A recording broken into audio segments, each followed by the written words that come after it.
வரமாட்டார்னு தெரிஞ்சா யாரும் அழைக்க போறது இல்லை. மீண்டும் மீண்டும் அழைப்பு விடுக்கப்பட்டிருக்கு. நீங்க கொள்கை எதிரின்னு சொன்னாலும் பாஜக அழைக்கிறாங்க, புரிஞ்சுக்கோங்க வாங்க அப்படின்றது.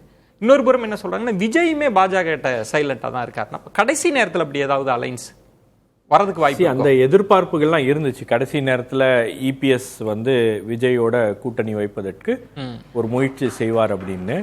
பட் விஜய் ஒவ்வொரு இடத்துலையும் வந்து ஒரு விஷயத்தை தெளிவுபடுத்துறார்.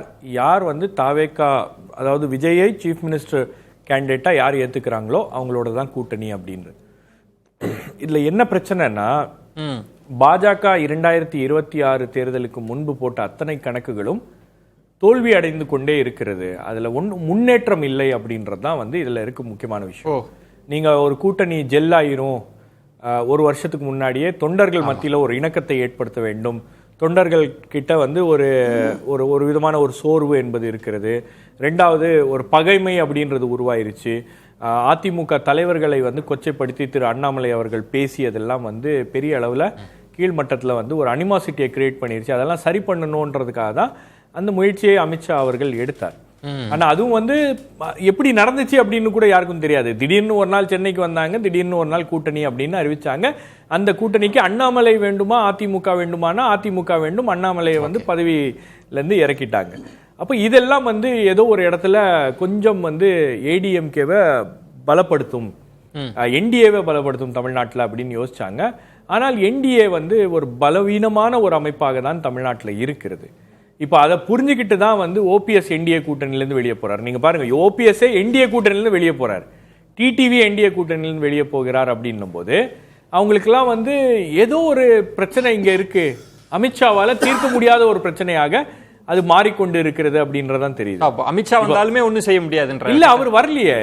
அவர் இந்நேரம் வந்திருக்கணும்ல, பார்லிமெண்ட் முடிஞ்ச உடனே இந்நேரம் பிரச்சனை தீர போகிறது அப்படின்னா வந்திருப்பாரு. இல்ல, இந்த இடத்துல தான் அமித்ஷா அவர்கள் ஒரு குழு போட்டு தற்போது இபிஎஸ் எப்படியாச்சும் கன்வின்ஸ் பண்ண முடியுமா அப்படின்னு இவரெல்லாம் வராங்க. யார், நம்ம யூனியன் மினிஸ்டர் பியூஷ் கோயல், மேக்வால்லாம் தமிழ்நாட்டுக்கு வராங்க, பேச்சுவார்த்தை நடத்த போகிறார்கள். ஏதாவது ஒரு மிடில் கிரவுண்ட் எடுக்க முடியுமா? என்ன அமித்ஷா சொல்லி இருக்கக்கூடிய ஒரு விஷயம் என்னன்னா, என்டிஏ கூட்டணியில இவங்க இருக்கணும், ஓபிஎஸ் இருக்கணும், டிடிவி இருக்கணும், சசிகலா அம்மையார் இவங்கெல்லாம் இருக்கணும் அப்படின்றது அவருடைய விருப்பமாக இருக்கிறது. இந்த பக்கம் அதற்கான அந்த பிரச்சனை அப்படின்றது ஆரம்ப கட்டத்தில் எந்த புள்ளியில இருந்துச்சோ மறுபடியும் பேக் டு ஸ்கொயர் ஒன் அப்படின்னு போயிருக்கு. இதுல நீங்க குறிப்பா கவனிச்சீங்கன்னா, இந்த ஒருங்கிணைந்த அதிமுக என்டிஏக்குள்ள பழைய பார்ட்னர்ஸ் அவங்கள கொண்டு வரதை விட இவங்களோட எதிர்பார்ப்புன்றது தாவேகா தான்.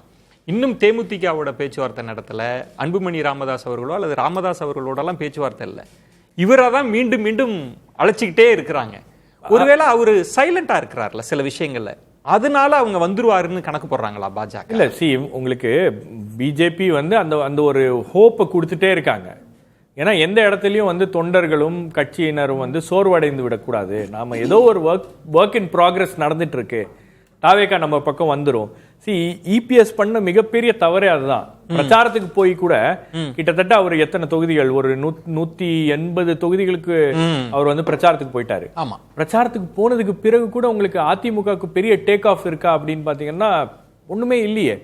உங்களுக்கு மக்கள் மத்தியில் அந்த நம்பிக்கையை அதிமுக ஏற்படுத்த சொல்றாங்கல்ல. இப்ப நேத்து தமிழறிவி மணியன் அவர்கள் பேசுறப்ப சொல்றார், நீங்க ஒரு கூட்டணி திமுகவை வீழ்த்தணும்னா 4 முனை போட்டியெல்லாம் சரிபடாது அப்படின்னு. கடைசி நேரத்தில் விஜய் மனம் மாறுறதுக்கு வாய்ப்பு இருக்கா? சரி, இந்த அணிக்கு வந்துடலாம் அப்படின்ற மாதிரி இல்ல, என்னை பொறுத்த வரைக்கும் அந்த மாதிரி ஒரு மனம் மாற்றத்துக்கான வாய்ப்புகள் அப்படின்றதெல்லாம் வந்து இல்ல அப்படின்னு தான் பாக்குறேன். ஏன்னா விஜய் வந்து திமுகவை வீழ்த்த வேண்டும் அப்படின்னு ஒரு டெஸ்பரேட்டா கூட அவர் வந்து ஒரு முயற்சி பண்ணா கூட அவரால் திமுக வீழ்த்த முடியுமே தவிர அவருடைய அடுத்த சர்வைவல் என்ன, அவருடைய அரசியல் என்ன, அது ஒரு கேள்வி.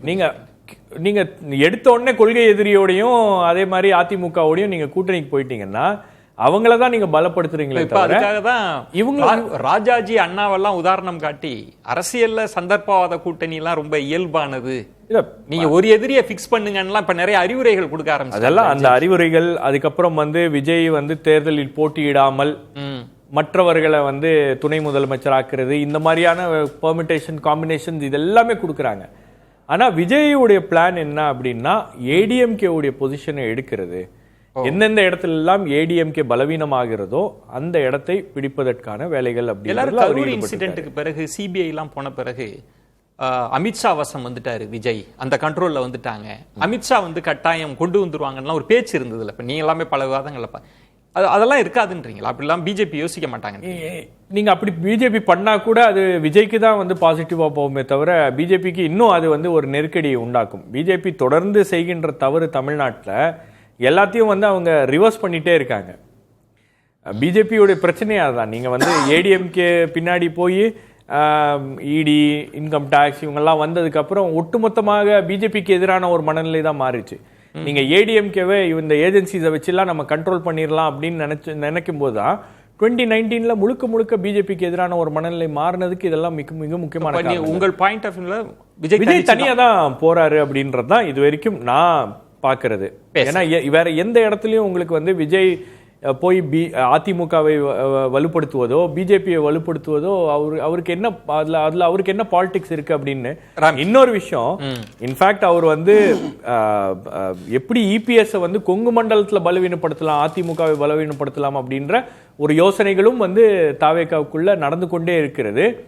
இன்னைக்கு தேதிக்கு ஷபீர் ரகு தாவேகா தொடக்கத்துல பேசுறப்ப அவரு டார்கெட்டே திமுக இல்லங்க அதிமுக அப்படின்னு பேச அந்த இடம் தான் கூர்மைப்படுத்தி வந்து. இல்ல நீங்க இன்னைக்கு வந்து தாவேகாவுக்கு யார் யாரெல்லாம் வந்து கொங்கு மண்டலத்துல வராங்க அப்படின்ற அந்த பேச்சுவார்த்தை நடந்து கொண்டே இருக்கிறது.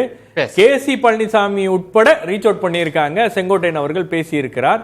அதே மாதிரி முன்னாள் எம்எல்ஏஸ், இப்ப இருக்கக்கூடிய அதிருப்தி எம்எல்ஏ யாருக்கெல்லாம் சீட்டு கிடைக்காதோ அவங்க கிட்ட எல்லாம் பேச்சுவார்த்தை அப்படின்றது நடந்து கொண்டே இருக்கிறது.